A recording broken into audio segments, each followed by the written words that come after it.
Welcome to Bobby Owsinski's Inner Circle. I'm Bobby Owsinski, and this is a show all about music, music production, and the music business. My guest this week is the founder of ProductionExpert.com and Managing Director of Sociatech, Russ Hughes. But first of all, you might have heard a lot about catalog sales from celebrity musicians and wondered what it was all about. The companies that we're investing have names like Concord Music, Primary Wave, Roundhill, Elridge Industries, and most notably, Hypnosis, and they've spent billions on acquiring song catalogs over the last couple years. So just to give you an idea of the celebrity musicians that have sold their catalogs, there's almost 200 of them that have done this, starting with Bob Dylan, Neil Young, Stevie Nicks, Imagine Dragons, Whitney Houston, David Crosby, The Killers, Barry Manilow, Dave Stewart, Blondie, Chrissie Hynde, Devo, Shakira, The Beach Boys, Linda Ronstadt, Paul Simon, Red Hot Chili Peppers, and it goes on and on and on. So why would these companies buy these song catalogs? Well, until last year, money was pretty cheap, and it needed a place to go. So the companies viewed song catalogs as an appreciating asset that was always going to throw off money. And the whole thought was, well, the publishers that have these catalogs now just don't know how to exploit them. The thing about it is, though, it's not easy to exploit a song. You can't get on the phone to a music supervisor and say, hey, use my Beach Boys song. Hey, use this Rod Stewart song. Because it doesn't work that way. What happens is a music supervisor picks what he or she thinks is the correct song for that particular film or television show or commercial, and that's what they use. So it's really difficult to exploit these catalogs. That being said, why would an artist sell? Probably the biggest reason is that they're getting more money than they ever would any other time, and such a huge infusion of cash up front is going to take away the financial pressure for the rest of their lives. Besides that, they also get a huge tax advantage, and it's also easier on their families after they pass. But is selling your song catalog always a wise decision? Paul McCartney actually learned this the hard way. When the Beatles lost control of their publishing company, Northern Songs, in 1969, he and John Lennon were shut out of the profits of dozens and dozens of Beatles songs. Since he learned how the music publishing business works the hard way, McCartney started buying up song catalogs, and that eventually led him to become rock's first billionaire. Then he told his friend Michael Jackson all about the value of the song catalog and how not to get burned like he had been. So in 1985, Michael Jackson outbid Paul McCartney for the rights of the 4,000-song ATV music catalog, and that included everything from Northern Songs, which included all those Beatles songs. Needless to say, Sir Paul was not amused, and he fought to get those songs back, which he did finally in 2017. You'll notice Paul McCartney is not on that list. So how does this apply to you? If you're like most of us, you probably don't have hit songs to worry about or worry about selling. But that said, songs are like children. You love them and you don't want anything to happen to them. If you sell them, then they're out of your control. The big problem happens when the company that buys them might have the best intention and you might totally trust them, but what happens if someone new takes over? Those songs are no longer your kids anymore, and if you're like most artists, you're going to have second thoughts about leaving behind the things that you worked so hard on during your life. If you have any questions or comments, you can send them to questions@bobbyowsinski.com.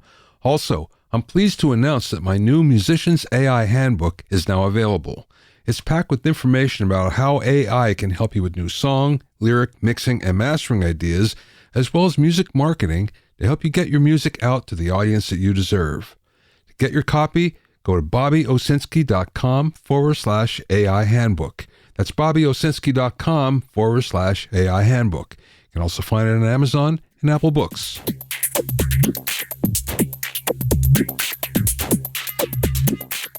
Now, a company called Technology Without Borders did a lot of research and found out that noise-canceling headphones can actually trigger panic attacks.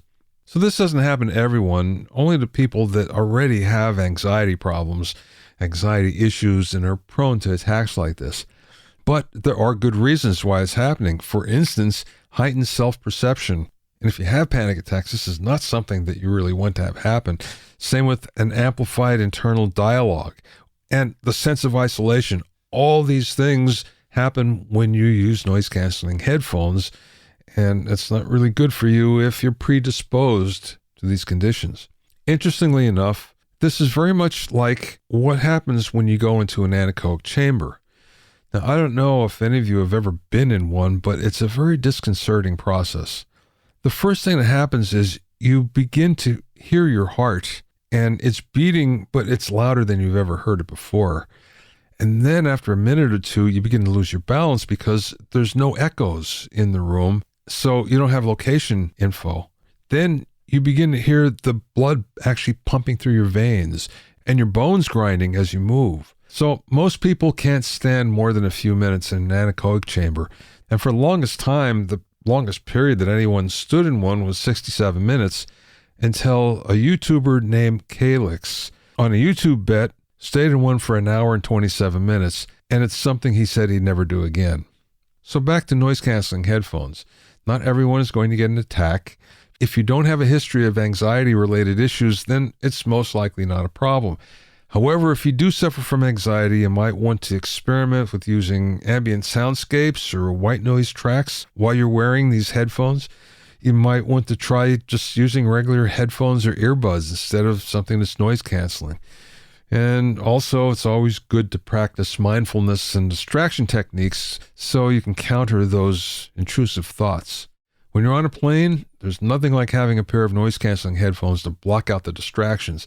But be careful if you have panic attacks, because the silence may be hurting you rather than helping you.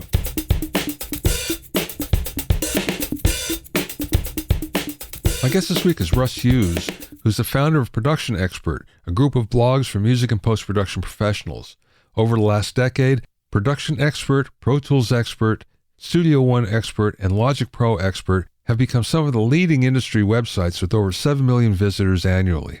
Starting his career in the leading edge of music technology as a synthesizer program in the 80s, Russ soon gravitated to Soho, where he worked in commercial post, something that he still does. Eventually, he became an expert in Pro Tools, which led him to create his popular blogs. On top of that, Russ is also the Managing Director of Sociatech, a global marketing agency for the audio technology sector, working with some of its biggest brands. During our interview, we spoke about the unusual way the Pro Tools expert started, the pros and cons of using AI, moving from London to Ireland, the 2 character traits you need for staying in business, the gear-changing moments in his life, and so much more. I spoke with Russ via Zoom from a studio in Ireland.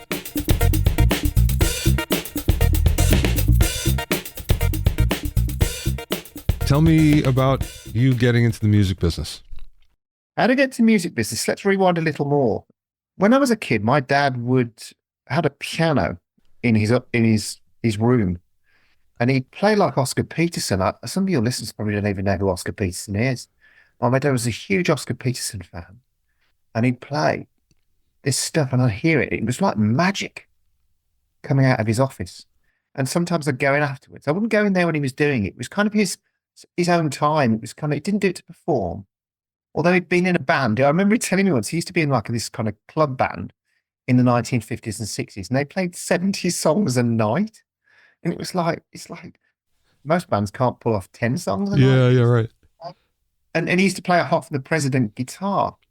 So he had this background, but that was before I was born. But then when I was a kid, I was about 6 or 7, I think, he'd be playing these Oscar Peterson tunes.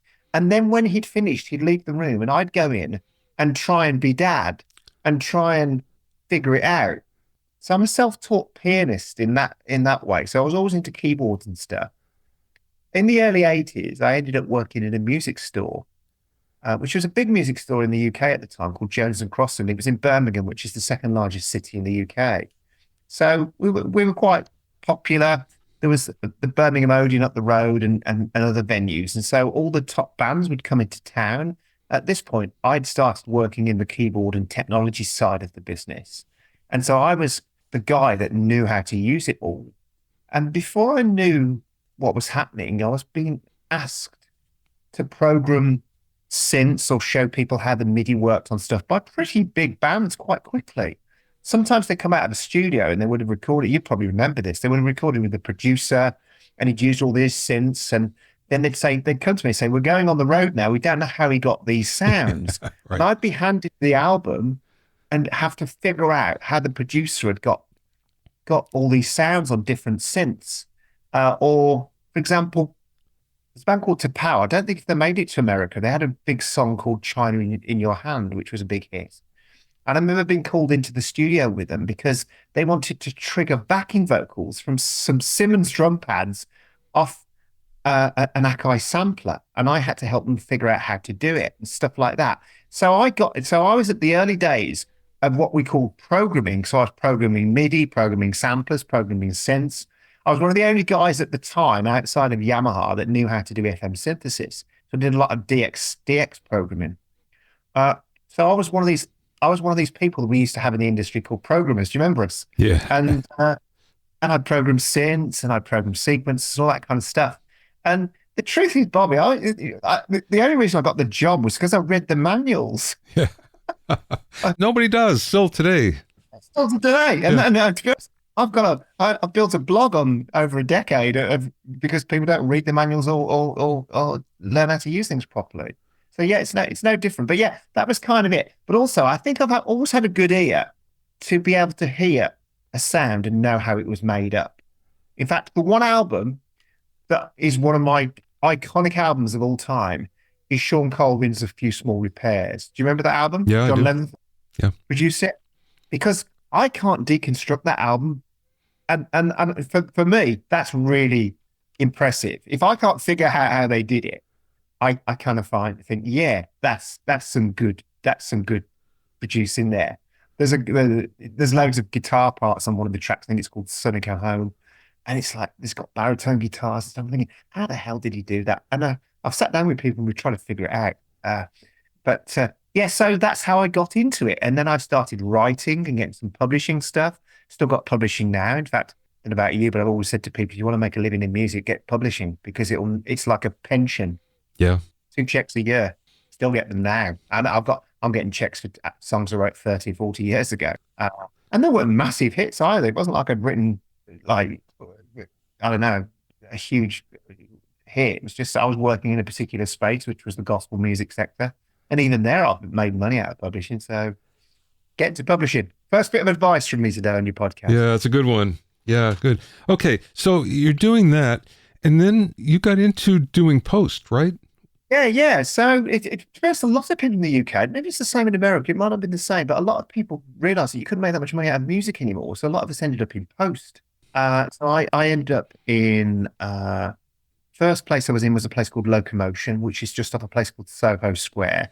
For people who don't know the British film and TV scene, you often think of Pinewood. A lot of people know that's where Bond is made. That's where Star Wars is made. That's out in the countryside, about 30 miles outside London. They have a second studio, Elstree, and those are the two big ones. But in the middle of London, smack in the centre of the West End, is a place called Soho. Not the Soho in America, the Soho in London. In that place, there's 4 streets. And when I was there were 200 post houses in 4 streets. And some of those post houses were doing things like the Harry Potter movies. And really big movies were being made in like sometimes tiny little rooms of 3-story buildings. And that's always been the case. So I was in Soho in a place called Locomotion, and we did some broadcast work, but mainly doing commercial post work. So we were making like hairspray commercials and stuff like that. But in those days, the agencies were paying $100,000 a commercial. They didn't do that anymore. Right. And so I was managing a post house. It was a full service post house, for everything, sound and picture and everything, and visual effects.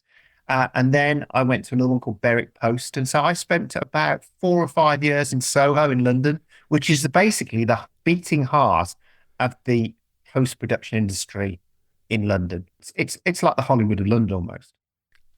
Speaking of which, I'm in Burbank.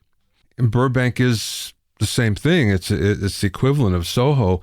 I can walk to Disney, to Warner Brothers, to ABC, NBC, the big TV networks, And then I don't know if there'd be 200, but there's 100 post houses around me, and I can walk to, again, at least a dozen I can think of, and there's probably some that I don't know about that are here.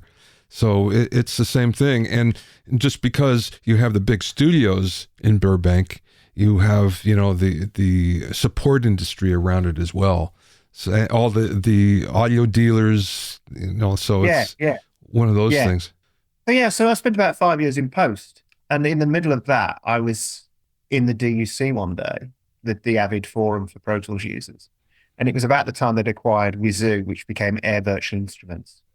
And people were writing, hey, nobody knows how to use this stuff. Avid's not helping anyone. Somebody should do something about it. And I was taught years ago that when somebody says somebody should do something, what they actually mean is anybody but me. And so I, at the time, had, at that point, so we're talking about 2008, and I'd been doing this stuff since the 80s. I'd been around so many cool engineers, so many cool producers, and I'd sat in rooms with them, and I don't know about you, but you watch how they mic a kit, or you watch how they replace a snare drum, or you watch an EQ trick, or something like that. And I thought to myself, well, I'll try and help. It was one of those moments where nobody could fire me because nobody had hired me. It was like nobody else is sticking their hand up for this. There's an old joke that goes around Bible circles which says, why did Moses get the job? And the answer was because nobody else would do it. Yeah. And it was a bit like that with the blog. It was like these people needed help. And I remember what I did. I think I made a video about how to use Expand, because if you remember, Avid were giving away Expand at that point. First, most people don't remember that Expand first came on a DVD that you picked up at trade shows and you installed it when you got back to your studio. And I think I just made a kind of very basic video. And at the same time, I started releasing I had a massive sound library from all my history of doing this. So I started just putting some of my samples out there so that it'd work in Structure, because Structure had no real library available for it. And I thought, you know what, I thought half a dozen people watched this YouTube video and a few people download my samples.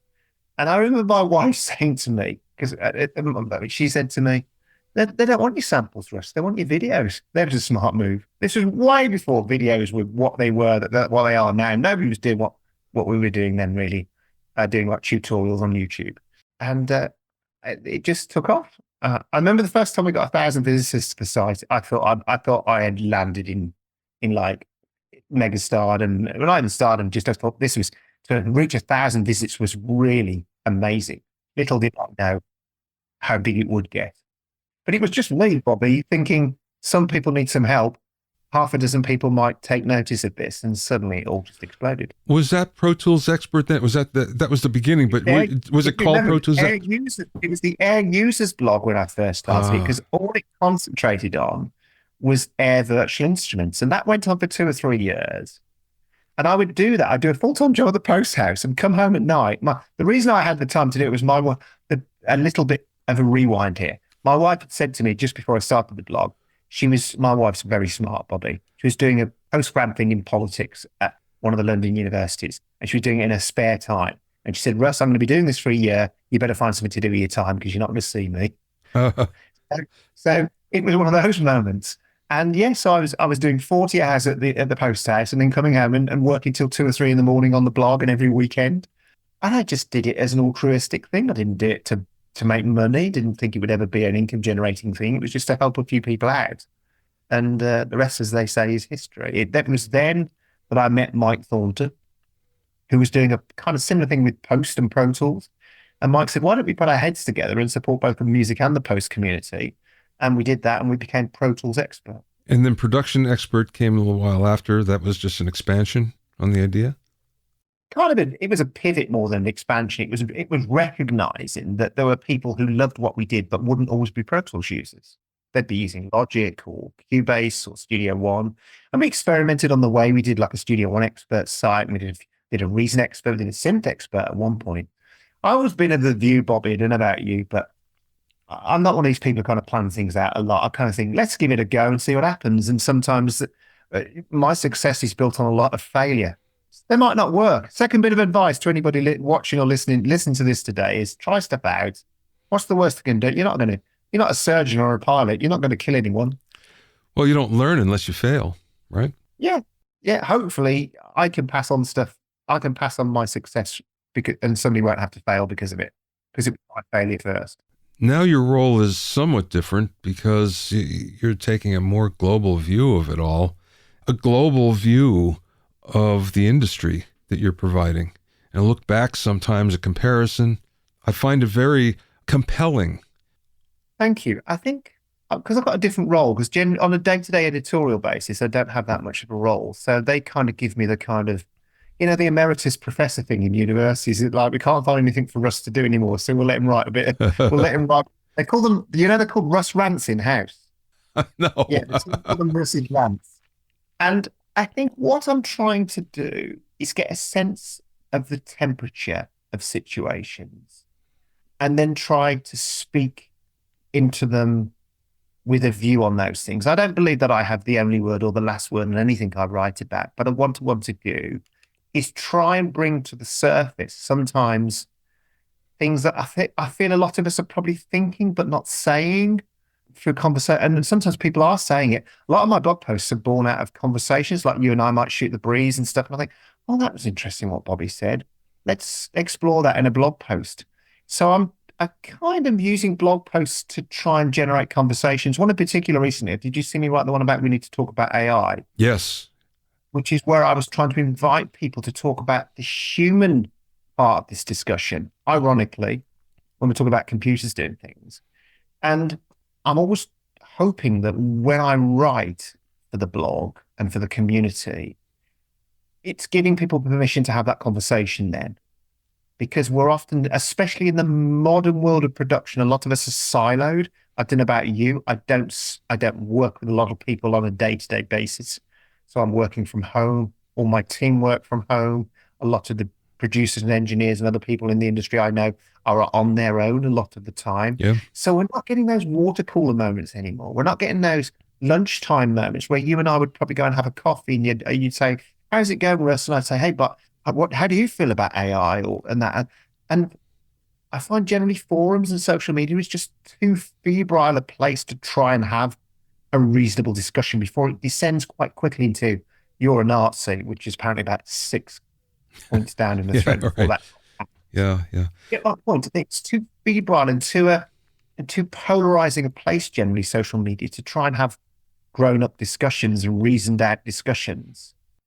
And so when writing, I'm trying to get a sense of how the production community is feeling and then giving them a sense of not feeling alone, if that makes sense. And I always love it when somebody says in a comment, you've written this as if you know what my life is like right now, because I feel then I've probably done quite a good job of condensing somebody's emotional feelings. It's funny because the engineers of my generation who grew up in the studios in the 80s and 90s, one of the things that everyone, I think, universally laments is the fact that the studio complex has died for the most part. Yeah. And that was one of the most fertile places. Again, you'd be in the kitchen and you'd run into other people, or in the hallway or whatever. You'd run into people, artists, whatever. And just the cross-pollination of ideas, the thing of, oh, come on in and have a listen. It was always, something that you learn, and you can't do that today because you don't have that same possibility. You don't have those facilities any longer. I agree. I think that technology has done a lot to enable us, but it's also done a lot to disempower us on a human level. And much as I love and respect, I know half the people working in the sector that are trying to do things like collaboration software. There's some fantastic work being done in that sector. I think it's an answer, but I don't think it's the answer. There's a great story. I might have said this before when we've been talking. It's a lovely story. I'm used it in some of my posts sometimes. A guy is woken in the middle of the night and there's a raging thunderstorm going on outside. And he's got a 3-year-old daughter. And he runs into her bedroom to see if she's okay. And she stood there at the window looking at the lightning flashing and the thunder coming.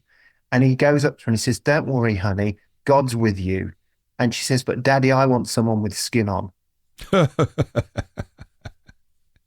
that's such a profound story. Yeah. Because what we seem to be lacking now in modern production a lot of the time is someone with skin on. Someone sat next to us in that room. I remember the amount of times I was in the studio and we'd all be sat behind the mixer as he's mixing, and he'd shut up most of the time so he could do his job. But just being in that room, and he might turn to you at some point and say, "What do you think of that guitar?" Or, "Yeah, is that vocal okay?" Or should we go and do another take? A lot of that's gone. And I think we got to find ways to reestablish that human connection, because creativity is a human pursuit completely, which there's lots of things. I'm watching AI very carefully. I don't think for 1 minute that can ever be replaced. That human pursuit that comes out of the human condition, doesn't it? Some of the best songs out there. I was writing about something yesterday. Imagine. You couldn't write the song Imagine without having being part of the human condition. You could copy it, which is what AI can do, but you couldn't have that. Imagine is an incredibly visceral song. I've written a book about AI, have a online course on AI for music production, and I've studied it a lot. I've gone through about 200 different AIs, so I have a lot of hands-on experience, and I have to say, although there are some things that will jump out and you go, "Oh, that's great," for the most part, it's disappointing. Yes. And it's disappointing because what you expect as the norm you never get, but it doesn't change things in a pleasant way.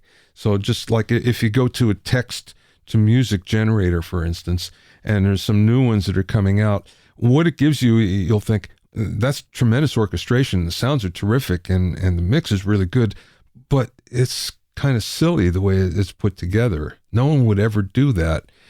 That said, sometimes, having an extra bar or something in a song is brilliant, but this is in such a way where it's like, it's so random. It's like, really? Yeah. But I think I totally agree with you. And like you, because like as bloggers, there's generative AI for writing now, and we're exploring ChatGPT, and we have to, because it's an important part of, I think closing up the shutters and saying I'll have nothing to do with it is the wrong approach. But coming back to, where do I feel generative AI is right now? I feel it's production pornography. And what I mean by that is that Pornhub can't replace the intimacy I have with my wife. It can do a fake version of it. It can make me think that at that moment, I won't go into too much graphic detail, but you get the point I'm making. Yeah. The sequence of Pornhub isn't going to replace the human connection I have with the woman I love.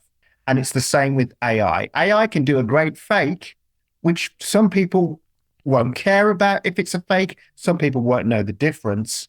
But for those of us who want the authenticity of human connection, we still need that. And I'm very passionate about the whole human condition in the creative sector, because I think that's where it's born from, and that's where it thrives, is when humans do this stuff. It's what separates us from animals. Now, one of the things that I think is going to come from this is we're going to circle back around to real live music with mistakes, because there you go, that's the human condition, but it's so much more vibrant than what we're getting now, which is very homogenized. And you can even say that about a lot of the pop music that's out there, which is basically sample-based, loop-based, synth-based, with a vocal on it and maybe one live instrument or something. But I think we're going to get so much of that there's going to be a new trend that'll come around to real players playing again. I'm hoping. Yeah, I agree with you. I think AI, generative AI, is in the realm of flying cars and autonomous. Like, God, I don't ever give a shit about driving an autonomous vehicle, because driving is quite fun. Why would I want to sit in a metal box and just let it happen? But strange enough, I love trains. I think trains are one of the most wonderful forms of transport on the planet. I love going on trains. But to imagine that, I don't have any interest in autonomous vehicles in that sense. And I've got quite a clever car already. I've got an EV that does all sorts of mad stuff. But again, I don't want to say, the worry is that I hope people aren't hearing this, Bobby, and thinking, "Oh, we're two old guys saying get off my lawn." Yeah. It's not about that. No. It's about, just as porn can't replace true intimacy, generative AI can't replace true human creativity. You mentioned about autonomous vehicles. So I have a Tesla. And the month of April, they've given away free self-driving to everybody. And normally it would be a $9,000 upgrade or $10,000, $12,000, something like that.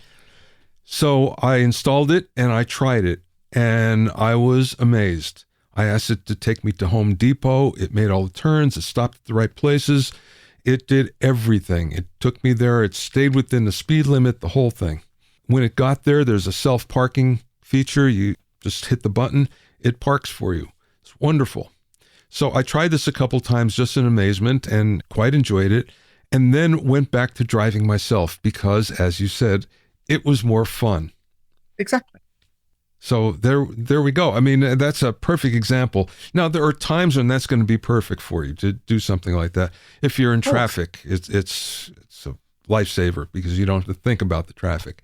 But that being said, normally when you're driving, I think you live out in the country a little bit, so you don't have to worry about that so much. And where I live, I don't have a huge amount of traffic, so I like to drive. Yeah, but when I'm in a queue, when it's boring and I'm sat in a queue and it's like, move car, I put mine in self-driving mode and I let it do it for me because that's a good time for it to happen because I don't want to be going accelerate, brake, accelerate, brake, accelerate, brake. I could sit there. I'm still keeping my eye on the road, but generally, coming back to the whole discussion, I think that I'm not anti-AI by any stretch. I use it every day of my life to do really cool things. I do it to draft email replies to clients, and I get it to check my email replies, to check the tone's okay. The one thing I found out about generative AI in the writing space is you've got to treat it like it's a 12-year-old assistant because in terms of age, because it's there's not one single piece of chat GPT stuff that I've ever had presented to me by it that I would put in the public domain and my name against it because it's just not good enough. It's wrong. It makes mistakes. It misquotes stuff. I once told it to write what was the best door on the planet just for a test, and it said that if you're using a PC, you should use Logic. And I think, yeah, well, that's good luck with that. Yeah. So it's really good, but I'm not in the camp of robots are going to take over the world, and I'm not in the camp of dismissing it. I'm in the camp of healthy skepticism about it. Okay, let's go here then. So one of the interesting things about AI that I find is the fact that when we talk about audio, there's some good examples of, for instance, track separation. Accentize, we spoke about Accentize, yeah, that's great. Yeah. Dialogue repair, things like that, where it's fantastic.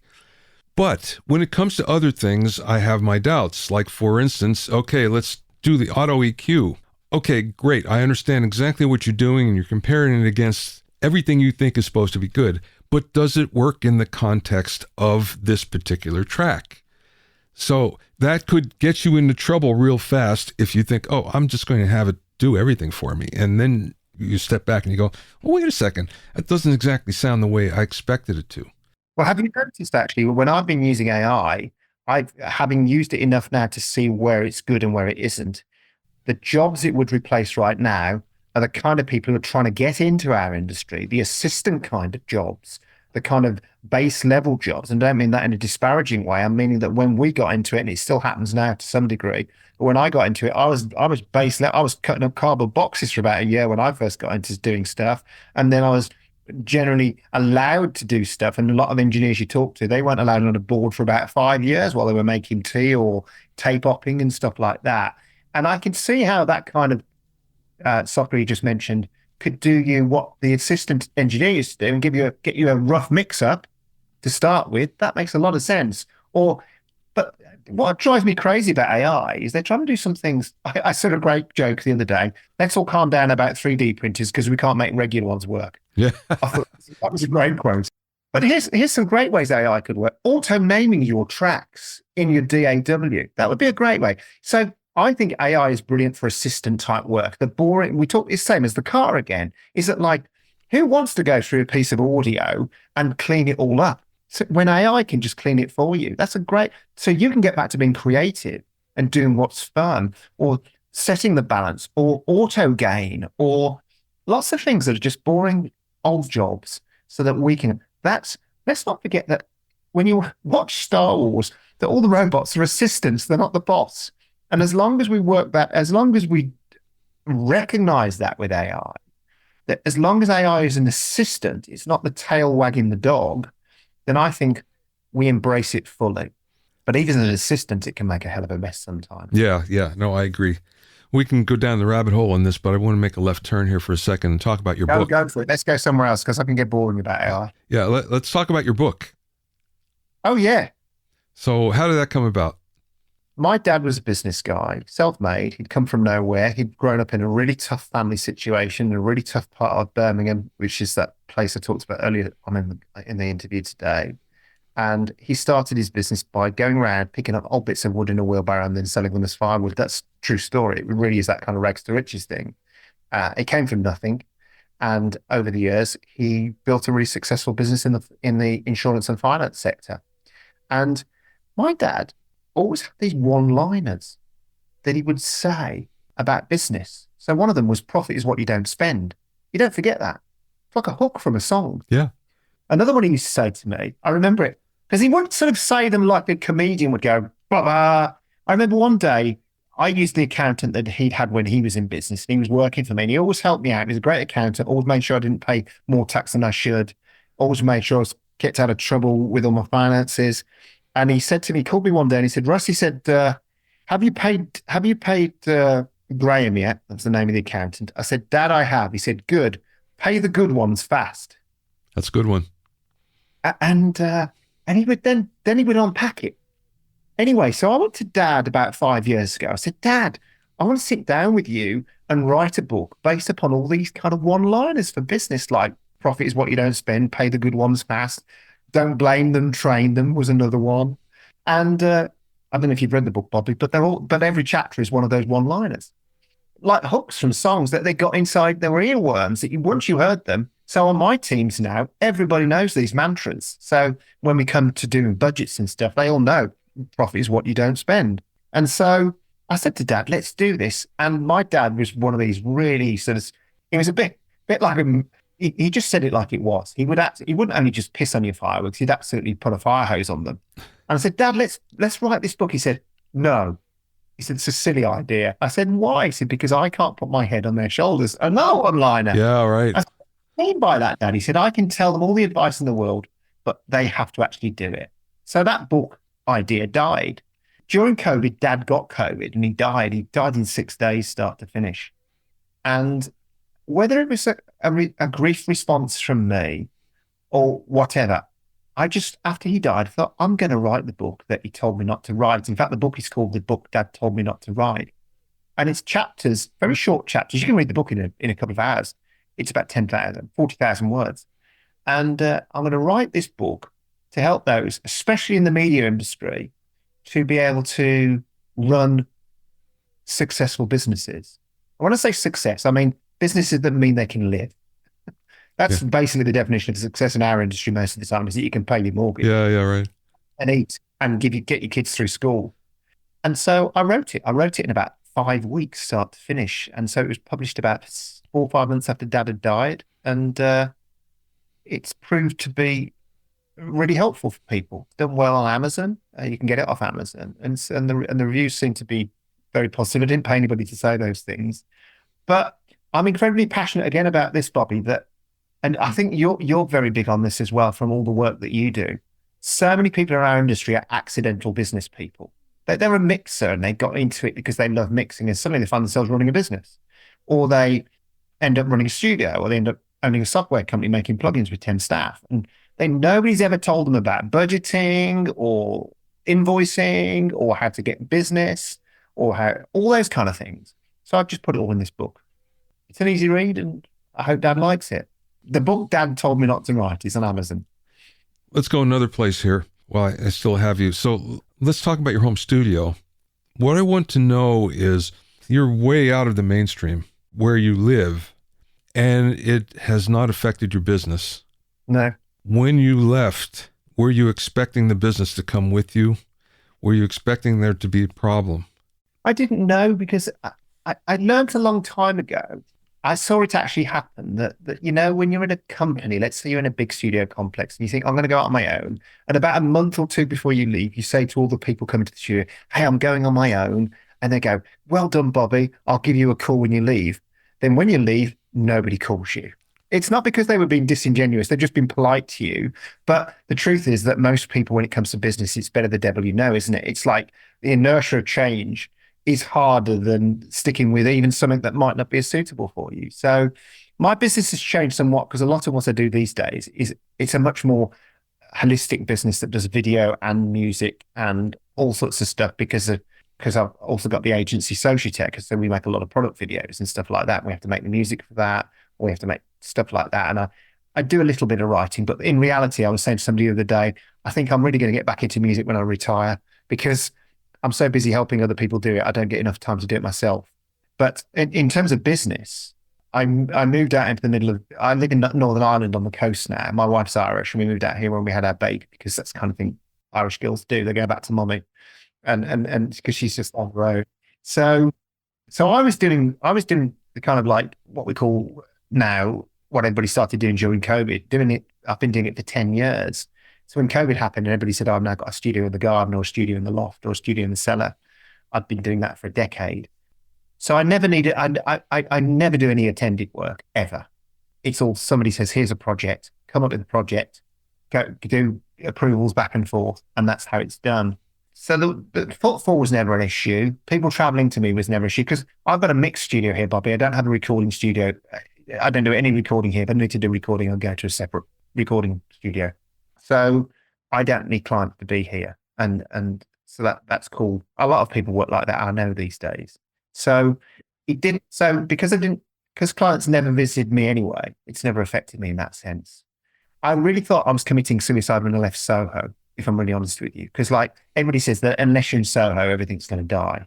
And so I remember I left Soho for my health actually first.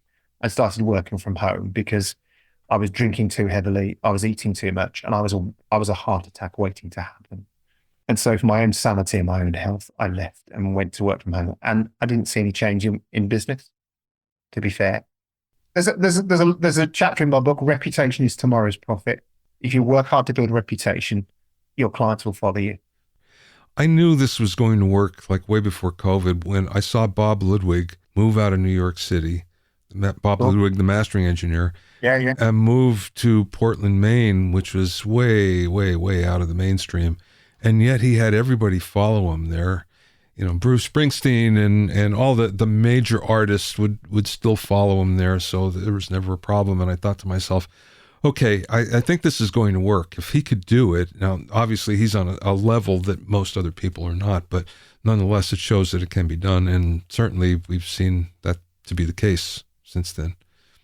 Can I give you a sneak? Actually, I'll give you a sneak preview of an article that's coming out on the blog soon, which is two things I think are essential for modern audio creatives to have as character traits for this very reason. The first one is excellence. I don't mean perfection. Perfection is rarely possible. But in a world where everybody's looking for hacks and shortcuts and quick fixes and now generative AI and all that, excellence will set you apart. It will mean that you deliver, you exceed your client's expectations when you deliver your projects. I had a lovely call with a client yesterday I've just been working with who said, you've taken us to a new level. And that was just a wonderful quote to get from them. And it was lovely. Now, I was really pleased because you too many people overpromise and underdeliver, and you need to flip that round and underpromise and overdeliver. Because so that you delight your customers. So excellence is the first character trait I think everybody should have. But here's the second one that's probably going to flip a few people's heads as I say it. The second character trait you should have is kindness. Because we're living in an unkind world now. Meanness is the spirit of the age, whether it's on social media or whatever. And if you can show kindness in your business dealings, in your dealings with musicians, your dealings with other creatives, if you can be the person that's got the kind word. I heard this said to me a few years ago. It's not me that said this, it's somebody else. People often forget the details of a situation with you, but they'll never forget the kindness that you extended to them. And I think that's true. That's good. I also think that kindness is contagious if you show kindness to other people. So I think these are two things that I think that we should all hold firmly in our hands as creatives in this modern age of reducing budgets, reducing deadlines, threats from generative AI, people trying to do it on the cheap, everybody saying it's easy, and diminishing the role of expertise, diminishing the role of experience, diminishing those of us because we're too old, or diminishing people because they're too young. And I think in that situation, we've got to come along and say, okay, I'm both going to be excellent and show kindness in my dealings. And I think that's a pretty killer combination. Yeah, it is. It's a great observation, Russ. One other thing about your studio. So because of your position with the blog and everything, you're exposed to more gear than most people are in our industry. Was there a piece of gear or piece of software that as soon as you got it, you went, wow, I have to have this no matter what? Okay, I'll name a number of them. Okay. The gear changing moments in my life. The first one I would say was when I got Key 3 speakers. The first time I heard a pair of Key 3s was the first time I heard a pair of speakers where I didn't hear the speakers. I was hearing the music. I was with James Ivey, who used to be on the blog, still a friend of mine, and we were in Germany at the launch event at Frankfurt Music Messe. We're in a glass room in a hotel 5-6 floors up, and they had a pair there, and they had a laptop playing the music, and we were supposed to be going out for dinner with the guys from Key, and me and James were arguing for about 2 hours about what song we were going to play next from our memory collection, because they had like a database of every song that was like Spotify, and so I'd play a Police track, and then he'd play Yes, and I'm not, the classic Yes track, Owner of a Lonely Heart. Yeah. And then we'd play Grace Jones, Slave to Rhythm. Then I'd play a bit of Frank Sinatra and then a bit of Mozart. And we were there I just fell in love with the listening experience again. And that was partly it. But then what was even more, then they sent me a pair to try in my studios. And what was the most profound thing was that I've never had stuff sent back for revisions in the several years I've had them, which is insane. Translation on them is insane. Now, as somebody working in the audio world, that's got to count for something big. If you've got a product that you can trust, that you love using, and it makes your clients happy, they're not going, oh, the vocal's a bit weird, or what's that going on? It was things like, I remember I listened to Buggles' Video Killed the Radio Star, and for the first time in the history of it, I'd heard it for like 30 years, and suddenly I could hear an acoustic guitar in the chorus I'd never heard before. It was mad. That was one of them. Key 3s. And there's a Key 7 coming, which is a smaller, cheaper version, about half the price. When I say cheaper, the base Key 3s are 15 grand a pair. The 7s are going to be about 7 grand a pair. So that was it. The second one I'd say was the first time I tried the Avid Carbon.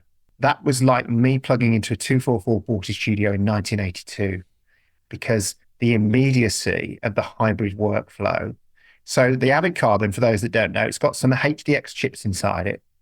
And what it does is it just flips them in when it needs them and flips them out when it doesn't. So you don't have to think about, oh, let's set the latency and all that kind of stuff. So I remember I got this massive track up and I thought, I'm going to replace the piano. So I got my piano and I plugged my piano in 2 of the stereo channels and I'm playing along, 0 latency. Well, as good as, not enough to know, no more than if you were playing live. And it was like, wow, it was just, and Julian had been telling me from the blog about a year and a half, oh, Russ, you've got to try Carbon. I'm going, no, latency is not a problem. We all get around it. But this is such a seamless workflow. So that was the second one.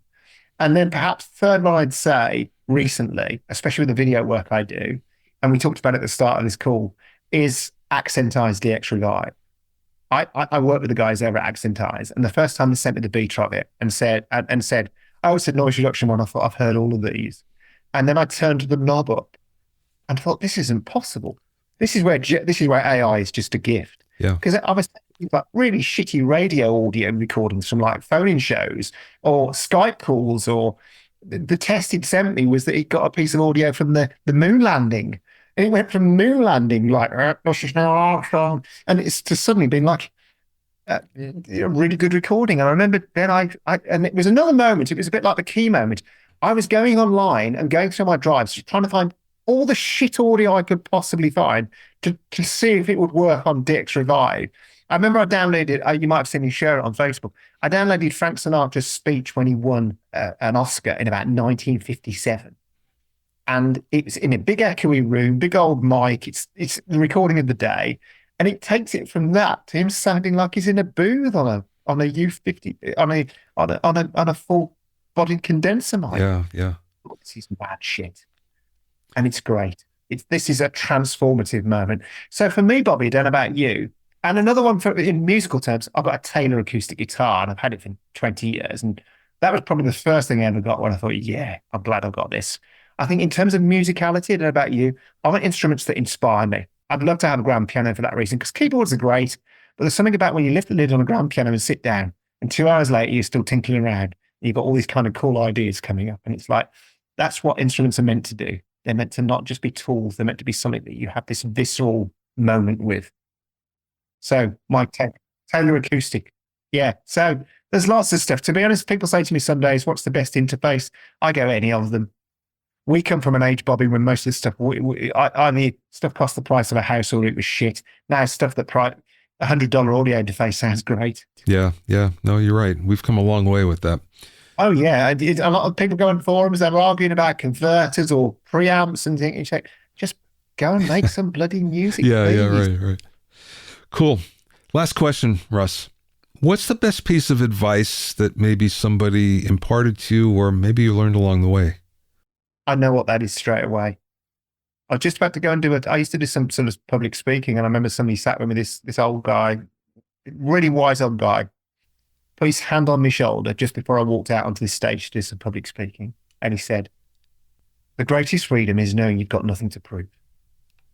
And lots of us get caught up in this trying to prove ourselves, whether it's in the studio, whether it's in a conversation. Do you know what? That really proved itself. Do you remember that you and me, Michael Carnes, and Cliff from Marg Audio went out for dinner one night? I remember. And that was a moment where you got an enormous amount of breadth of knowledge and talent. Cliff is a walking genius. Michael Carnes is a walking encyclopedia. And that was the night where I thought that actually the best thing I can do here is shut up and listen and just let, I probably did say some stuff, but when I was younger, I'd be going, I've got to say something that's impressing these guys, or I've got to come out with some smart comment. And actually that's just trying to sort of prove ourselves. And I think it's probably to do with age as well, is the sooner we can learn to just be still and not have to try and prove ourselves all the time, I think the more useful we are as people, and then I think we're better people to be around as well. So that's my advice, especially to the younger people who probably listen to this, Bobby, because the older you get, I don't care these days. Most of the time, I hardly see people these days anyway. So I joke that the older I get, the less people I like. That may be universal, though. I think that's what makes us miserable men. But then to the young people, quite joking apart, the greatest freedom is knowing you've got nothing to prove. You're a unique entity on this planet. Nobody else can do what you do, or more importantly, nobody else can be you. So just rest in that and let your uniqueness shine through.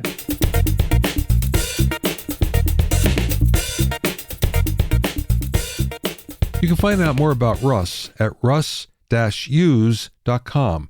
That's Russ, R-U-S-S, Hughes, H-U-G-H-E-S, russ-hughes.com. Thanks for listening and being in my inner circle.